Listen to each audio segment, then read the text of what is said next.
Imagine your team trades away their captain, a beloved warrior who bled for the franchise, because they need a skilled center to build around. That captain is devastated. The fans are furious. The media calls it a betrayal. And the player you get back, he becomes the greatest Maple Leaf of his generation, a 13-season, 981-game franchise icon who rewrites the record books. That's what happened on June 28, 1994.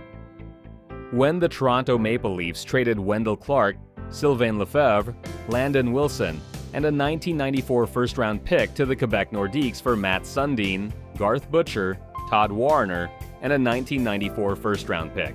It looked like a franchise-altering gamble. It became one of the craziest captain-for-captain swaps in NHL history. Quebec got a warrior who'd give them one season before returning to Toronto. Toronto got a franchise cornerstone who'd captain them for a decade and become their all-time leading scorer. Today, we're breaking down the entire tree, every branch, every trade, every ripple effect, and how one emotional captain swap gave Toronto a franchise icon and Colorado 2 Stanley Cups. Let's rewind to June 28, 1994. Wendell Clark was the heart and soul of the Toronto Maple Leafs. Drafted first overall in 1985, he'd spent 9 seasons in Toronto. A physical, hard-hitting winger who could score 30 goals and drop the gloves in the same game. He was the captain. He was beloved by fans. He was everything Toronto hockey represented. But there was a problem. Toronto needed a skilled, two-way center to build around.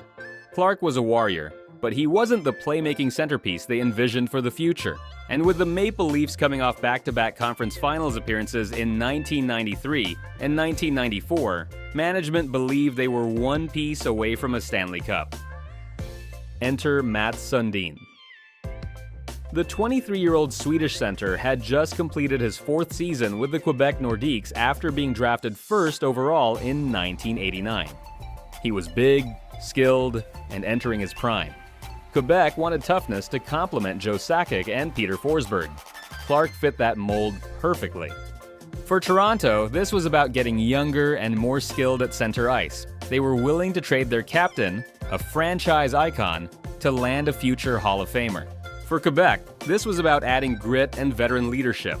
They wanted a warrior who could protect their young stars. Clark was devastated by the trade. Fans were furious. But Toronto believed Sundin was the piece that would bring them a Stanley Cup. So both teams agreed to a blockbuster deal that will define their futures for the next decade. Toronto receives Matt Sundin, Garth Butcher, Todd Warner, and a 1994 first-round pick, 10th overall. Quebec receives Wendell Clark, Sylvain Lefebvre, Landon Wilson, and a 1994 first-round pick, 22nd overall. Let's start with what Toronto actually got out of this. Matt Sundin's Toronto career: 981 games, 420 goals, 567 assists, 987 points, 13 seasons, 8 seasons as captain, 8-time All-Star, franchise all-time leading scorer. Sundin becomes the face of the Maple Leafs for over a decade, leading them to 6 playoff appearances, including 4 conference quarterfinal series wins. He retires in 2009 after a brief stint with Vancouver, and his number 13 is retired by Toronto in 2016. This is the centerpiece. This is what the trade was about. Todd Warner, 253 games, 84 points with Toronto over 6 seasons. Solid depth winger who provides secondary scoring. November 29, 1999, Warner is traded to Tampa Bay for a 2003 round pick. Toronto selects Mikael Tellqvist 75th overall with the pick. He plays 41 games over 4 seasons in a backup role before being traded in November 2006 to Phoenix for Tyson Nash and a 2007 4th-round pick. Nash plays 54 AHL games before retiring in 2007. With the 2007 4th, Toronto selects Matt Fratton, 99th overall. Fratton plays 82 games over 3 seasons with Toronto, posting 28 points, giving the Leafs solid defensive depth. June 23, 2013, Fratton is packaged with Ben Scrivens and a 2015 second-round pick to Los Angeles for Jonathan Bernier. Bernier's time with Toronto was up and down, playing 151 games over 3 seasons before being traded to Anaheim for a 2017 conditional draft pick, which the conditions weren't met. That's the end of this branch. Garth Butcher, 45 games, 4 points with Toronto. Veteran depth defenseman who plays 1 season before retiring in 1995. This branch fizzled out quickly. With the 10th pick in the 1994 draft, Toronto trades the pick with Rob Pearson to Washington for Mike Ridley, and the 16th pick in the 1994 draft. Ridley, 48 games, 37 points with Toronto before being traded on July 8, 1995 to Vancouver for Sergio Momesso. With Toronto, Momesso plays 54 games, 15 points, then is traded to the New York Rangers for Wayne Presley, who plays 19 games, 4 points. That's where this branch ends. With the 16th pick, Toronto selects goaltender Eric Fichaud, 16th overall. Fichaud never suits up for Toronto before getting flipped to the Islanders for Benoit Hogue, a 1995 third and 1996 fifth round pick. Hogue plays 56 games over 2 seasons before getting traded to Dallas for a 1996 sixth, and Dave Gagne, who plays 28 games before moving to Calgary for a 1996 third.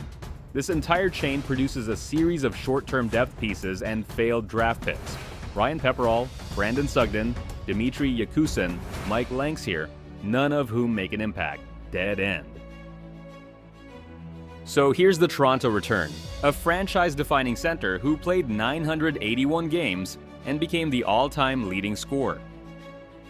8 All-Star selections, 13 seasons of elite production and leadership, multiple depth pieces. Toronto got exactly what they traded for, a generational talent who defined an era.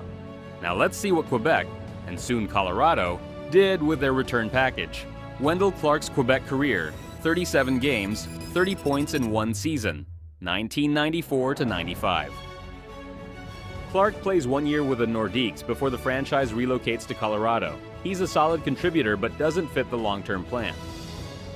October 3, 1995, Clark is traded in a 3-team deal to the New York Islanders, with Colorado acquiring Claude Lemieux. Clark eventually returns to Toronto March 13, 1996, in a trade with the Islanders, playing 125 games with 83 points in his second stint with the Maple Leafs. In January 2000, he resigns with Toronto, becoming a fan favorite all over again before retiring in 2000. Lemieux plays 297 games and 212 points over 5 seasons, and in his first year with Colorado, he wins the 1996 Stanley Cup. Lemieux becomes a playoff legend, igniting the Colorado-Detroit rivalry and delivering clutch performances when it matters most. November 3, 1999, Lemieux is traded with a 2000 first and a 2000 second to New Jersey for Brian Rolston and a 2000 first. Rolston played 50 games and 18 points with Colorado before being packaged with the 2000 first acquired in the Lemieux trade, Sammy Paulson and Martin Grenier to Boston for Dave Andreychuk and Ray Bourque. Andreychuk and Bourque helped Colorado to within 1 game of the 2000 Stanley Cup Finals, losing to Dallas in the Western Conference Finals. Andreychuk left for Buffalo the following season, while Bourque stayed for 1 final season, putting up 59 points in 80 games. And then he gets his moment. Colorado wins the 2001 Stanley Cup, Ray Bourque's first and only championship after 22 seasons. He retires on top, hoisting the cup in his final game. Sylvain Lefebvre, 351 games, 72 points over 5 seasons with Quebec and Colorado. A part of the 1996 Stanley Cup Championship. Lefebvre signed with the New York Rangers in 1999, ending this branch. With the 1994 first-round pick, Quebec selects Jeff Keelty, 22nd overall. Keelty never makes it, and this branch ends before it even began. Landon Wilson plays just 18 games, 4 points with Colorado, but his branch gets interesting. November 22nd, 1996, Wilson is traded with Anders Meyervold to Boston for a 1998 first-round pick. With the 1998 first, Colorado selects Robin Regehr, 19th overall. Before ever suiting up for Colorado, Regehr is traded with René Corbe and Wade Belak to Calgary for Theo Fleury and Chris Dingman. Fleury plays 15 games, 24 points, and 17 points in 18 games in the 1999 playoffs before signing with the New York Rangers that offseason. Dingman plays 110 games, 13 points over 3 seasons, a part of the 2001 Stanley Cup Championship. June 24, 2001, Dingman is traded to Carolina for a 2001 fifth-round pick. With the pick, Colorado selects Mikko Vitanen, 149th overall. Never cracked the lineup. This branch fizzles. From the Wendell Clark trade, Toronto ultimately gained 1,637 combined games, 1,168 points, Toronto's all-time leading scorer. 8 All-Star selections, 13 seasons of franchise leadership, no Stanley Cups. Quebec/Colorado got 986 combined games, 449 points. 2 Stanley Cup championships in 1996 and 2001. A Hall of Fame defenseman's only cup, Ray Bourque, in 2001. A playoff legend who ignited a rivalry with Claude Lemieux. Key depth pieces on championship rosters, Lefebvre and Dingman. Toronto traded their beloved captain and landed a franchise-defining center who became the greatest Maple Leaf of his generation, but never won a Stanley Cup. Quebec, Colorado turned Wendell Clark into pieces who helped them win in 1996, then flipped him into assets that landed Ray Bourque and a second cup in 2001. This isn't a fleece.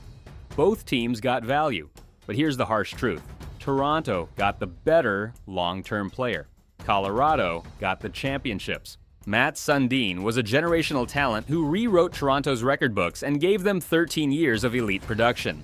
But Lemieux, Bourque, Lefebvre, and Dingman combined to deliver 2 Stanley Cups, the ultimate measure of success.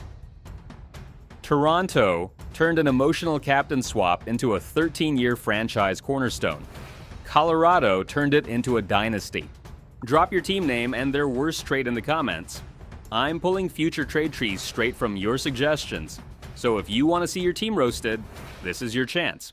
If you think trading your captain can work out, smash that like button and hit subscribe so you never miss another Puck Pulse deep dive.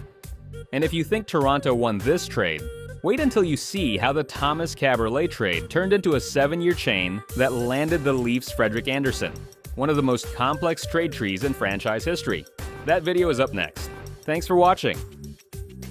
And this is Puck Pulse.